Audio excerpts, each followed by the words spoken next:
Well, at least this week there was one sort of nice, fun thing in the news. We got to celebrate the 50th anniversary of Woodstock. And some of us are old enough to remember when that was on the news the first time.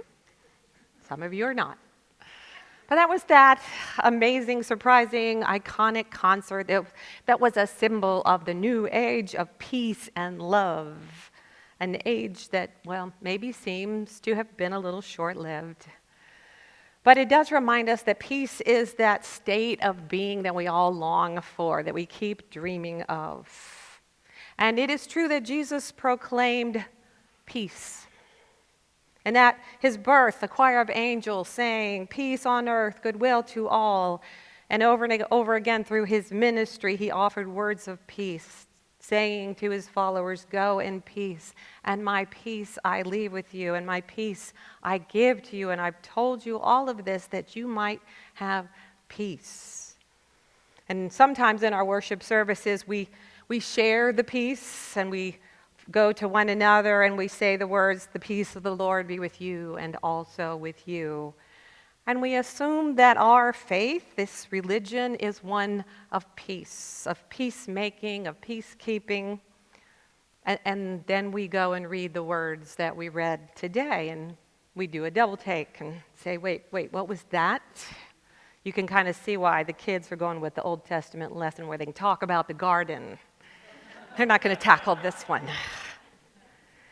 But the words of Scripture that we read this morning from the Gospel of Luke, well, they're probably one of the most misused passages, and yet they're one of my favorites, because when I come back to them, I feel like it kind of explains the way everything is in our world right now. Now, at the time, Jesus is on his way, headed towards the center of government and religious power for the last time. And he knows what is coming in his future. But he's talking to his followers who have a very different picture in their head of how this is going to turn out. They think it's all going to be okay in the end. This trip to Jerusalem is going to end peacefully, and they're going to save the world. Jesus knows what they're thinking, and so he bursts their bubble with these words. "Do you think I've come to bring peace on earth? No. I tell you, rather, division. From now on, 5 in one household will be divided, 3 against 2, and 2 against 3. And they'll be divided father against son, and son against father, and mother against daughter, and daughter against mother, and mother-in-law against her daughter-in-law, and daughter-in-law against her mother-in-law." And sadly, a lot of us know exactly what this feels like. Matthew's version of this encounter includes, "I have not come to bring peace, but a sword." And these are the words that have been used over time to justify violence, suggesting that Jesus advocated using the sword or weapons for political gain. And those words about separating families have been used by people who just want to justify manipulating people. And cult leaders use this passage to isolate vulnerable young people from their families, saying this is the way it's supposed to be. But I think these misreadings of Jesus' words is an example of why we have to pay attention to all of the words and all of the actions of this one that we follow. For Jesus' words here about not bringing peace are read together with all of the words elsewhere in the Gospels, where he tells us that following God does bring God's kind of peace. Where he does say in John's Gospel, "Peace I leave with you, my peace I give to you. Not as the world gives, but I give you peace, so don't be troubled, don't be afraid."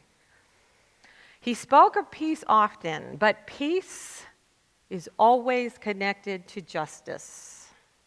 Now, in the early days of Jesus' ministry, when he visited his hometown and his reputation was of a great teacher, it preceded him there. The congregation initially spoke well of him. He's back. But he wasn't content to leave it at that.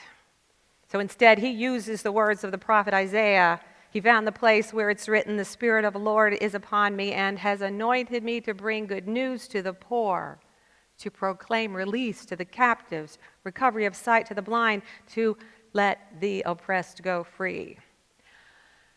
No, he wouldn't leave them with an easy peace. Instead, he intentionally provoked them with his radical comments, so much so that they wanted to throw him off a cliff. Frederick Buechner says, "For Jesus, peace seems to have meant not the absence of struggle, but the presence of love." It's not Jesus' desire or purpose to set fathers against sons or mothers against daughters. It's not his will that we stir up conflict just for conflict's sake or use his words to justify violence. But these words are a necessary reminder that the peace that Jesus offers is not the artificial peace of denial or dishonesty or accommodation that leaves some people out. This peace that he offers is holistic, and it's truth-telling, and it's cleansing. It's that kind of deep, life-changing peace that doesn't hesitate to break some things down in order to mend what is broken. Because Jesus names the realities we don't want named. He upsets the hierarchies we'd rather keep in place. He exposes the lies that we tell ourselves out of fear of change or complacency. And he will disrupt the dynamics of our relationships within ourselves and within others. Anything that keeps us from wholeness and holiness.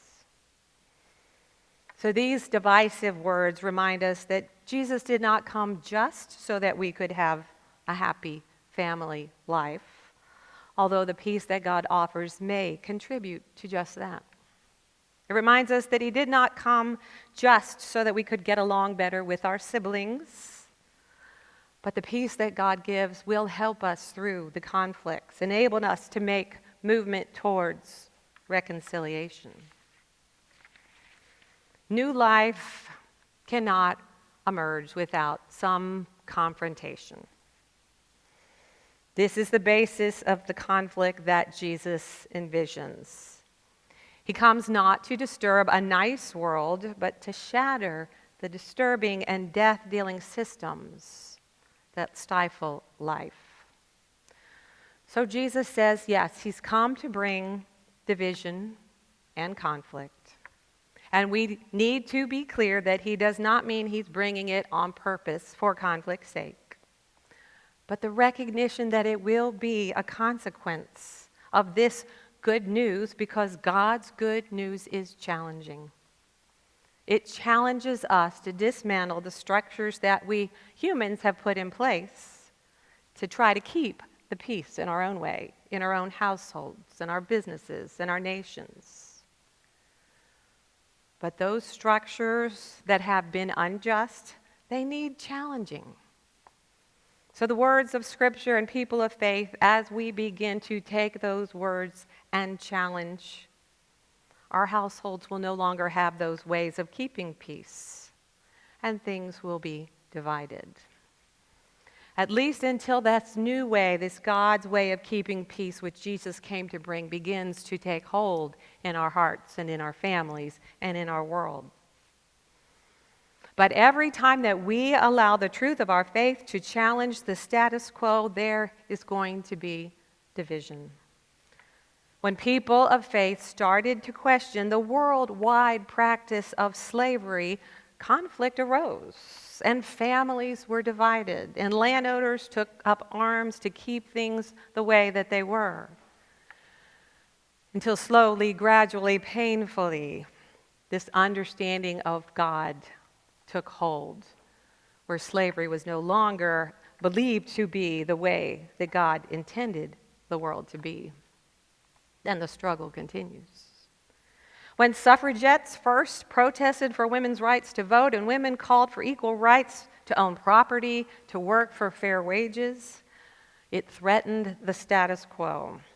That question, that easy keeping of peace where half of the population lives in submission to the other, it caused some conflict and some division, and it still does. When Martin Luther King Jr. studied the words of Jesus, he joined with people of color and people of faith to say that the peace of our country was disconnected from justice, from God's justice. And there was division and conflict arose. But they understood that the words of Scripture called them to seek peaceful means towards justice. They did not take up the sword, but they stood up to those who would inflict violence upon them. We challenge the peace of the status quo with the words of truth. And we challenge it with the way that we choose to live our lives, with the choices that we make, with the company that we keep, with the community that we build. One of my favorite examples, during the height of the civil rights movement, Clarence Jordan founded Koinonia Farms in South Georgia. It was an interracial Christian community. It was a cooperative farm, giving the disenfranchised people of rural Georgia a chance to work together and make a living together. It was his attempt to live out his call as a disciple of Jesus, and it caused some conflict, and it was divisive. Clarence Jordan wrote about this experience as it began. He said, "The little country church to which I belong invited me one summer to hold a revival. They heard that I had graduated from the theological seminary, and I accepted that chance to preach, and I preached to those people, and I didn't think I was going to survive the ordeal, for when Jesus went back to his hometown to preach, they caught on to what he was saying, and they took him out to the end of town to throw him over a hill. Well, I expected that dilemma, but to my amazement, when I got through preaching, the old dear ones came by and said, 'That was sweet.' And I wondered where they were during my sermon. And they asked me to preach again, and I tried to make it clear, and I preached every time, but somehow I could never make myself heard. But gradually, Koinonia Farms took shape, and the words that I had been preaching to these people became flesh, and they could see it, and they caught on. Not only was I not asked to preach again, I was excommunicated from membership in that church along with all the rest of our Koinonia community. So I guess the sermon finally got delivered. Now, to us, an interracial cooperative farm doesn't seem all that radical today, but at the time it threatened the way of life, and their lives were threatened, and their homes were burned, and it was difficult, conflictual time. We live in a very divisive and divided time. I have messages on my phone telling me that we should not have a flag in the front of our church, that we are terrible, sinful people and not good Christians for loving and accepting everyone exactly the way God made them. There are people in our extended family who, aren't actually speaking to each other very much at the moment over issues that are divisive and painful in our times. We live in a very divisive, divided time, and it's painful to be a part of it, and it's emotionally exhausting, but maybe it is not a bad thing. Maybe it is actually the work of the Spirit of God in the world. Because the truth is, the peace in our time has included white supremacy, patriarchal control, incarcerating the poor and making profit off the prison system. The peace that we live in has included damaging the environment just for short-term gain, scapegoating immigrants so that people won't really look at what is happening in the world. So maybe it is a good time and the right time to experience the peace that costs us something. The peace that breaks down the accepted peace to include the peace of justice. Maybe we can trust that Jesus will guide our feet into the way of true peace, of God's peace, if we will let him and if we will go there.